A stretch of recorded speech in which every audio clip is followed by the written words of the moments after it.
How's it going, YouTube? Today I got a Best Tech. Simply the best. I don't know if they're the best, but they're pretty decent. This is a TARDIS. Kind of a funny word, not sure what that means. I probably should have looked it up, but this is a D2 knife. Nothing comes in the box, just a regular old box. And here's the beautiful knife. If you don't like colorful knives, this model is not for you because they're all pretty colorful. So according to Google, a TARDIS is a fictional hybrid of a time machine and spacecraft that appears in Doctor Who. Okay then. I don't know if there's other meanings for it or what, but I know Ostap Hill likes to use flowers, so I'm not sure if it has anything to do with that. But anyways, let's get back to the knife. So it's $63. Ostap Hill design, like I said, and $63 for a D2 knife is kind of outrageous, honestly. But this one looked cool enough that I gave it a chance. Ostap Hill always makes me want to buy a knife, so I guess that's what he's good for. You got a 3.15 inch D2 blade, kind of a cleaver shape, I guess. Flat grind, and you've got satin on the flats and a DLC coating on the rest of it. I'm kind of glad it's DLC instead of PVD, so that means it's a little bit stronger, a little bit tougher. Even though I don't like coated blades, it's better to have DLC than PVD. You got a 3.1 millimeter blade stock, or 0.12 inches, but it does get down pretty thin behind the edge, and it seemed pretty slicey. Let's check it out. I got a little piece of paper sitting here.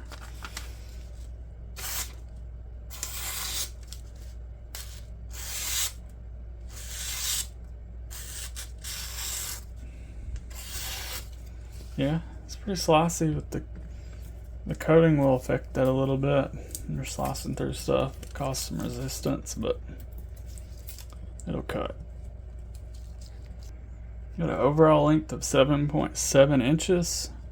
It's pretty close to full size. Let's compare it to a handful of other knives. Hogue Deca, Vosteed Raccoon. These are pretty close. The Raccoon might be just a hair longer and the Deca a hair shorter.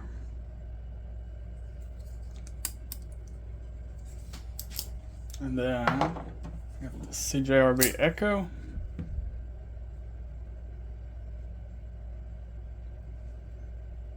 And then the Kaiser T1.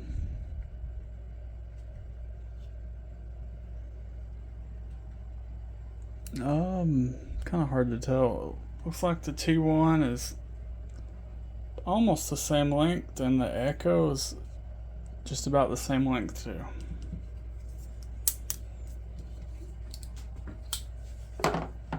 Here's two more similar blade shapes. Well, not really similar, but as close as I had. It's my Best Tech Cubis, which never comes out of my knife case. My QB Atlas. The Atlas is a little bit bigger, and the Cubis is a little bit smaller. Alright, that's enough comparisons. This does have great action. It's got a kind of a heavy blade, so it drops straight down. You got a 4.53 inch handle, 0.48 inches wide, and the closed width in the pocket is 1.37 inches. You got T6 on the body screws and the pocket clip, T8 on the pivot. Got a weight of 4.25 ounces. You do have a deep carry clip. but it's a tip up, right hand only. So if you're left-handed, I'm sorry. And as you see, we got this nice purple G10, and it comes in several different colors. I'm gonna try to post them up right here if I can remember, but several different variations. Nice to see, but they're all G10. I'd call the handles kind of flattish. They're not contoured, but they do have some milling, which looks good. And it's a liner lock. Good lockup, decent access to it. No problems there. You have a couple deployment options. Well, you kind of got three, but one isn't meant to be there. Of course, you got the studs. You can. That's the best way to open it. Reverse flick it also. You can get down here and get the puller. And you can front flip this, even though it's not meant for that. It's not very comfortable though.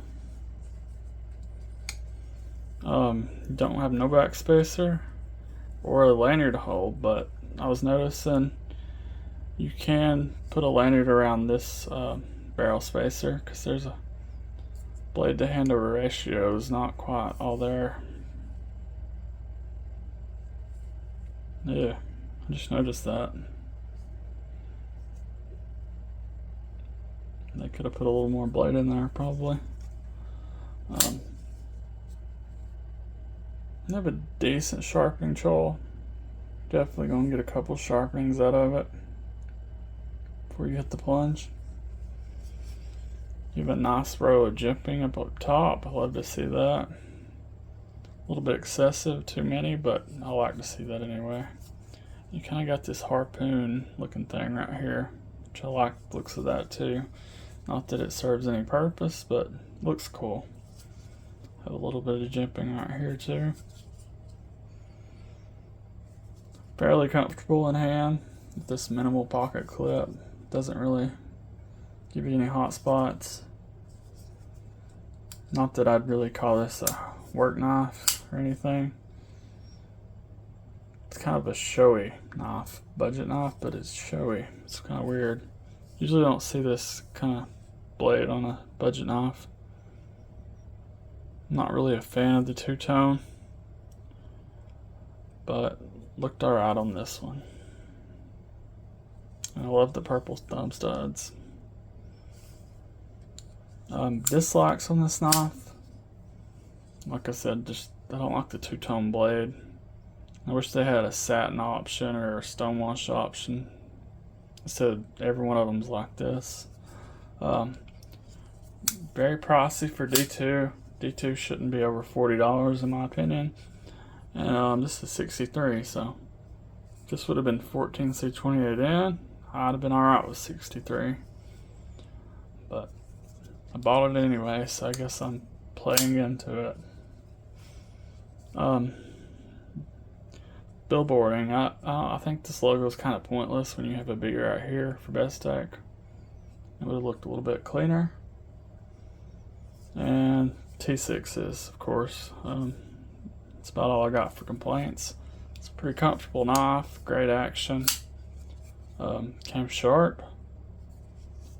I love the color combinations. The blade is definitely unique. I don't know how useful it'll be. If you're on a cutting board or something, you're definitely going to struggle. If you're just opening packages, it should be alright. Yeah, about all I got for this video. I'll have this link down below if you want to check it out. Check out my Instagram, it's also linked down below. Subscribe, leave me a like and a comment, and see you on the next one.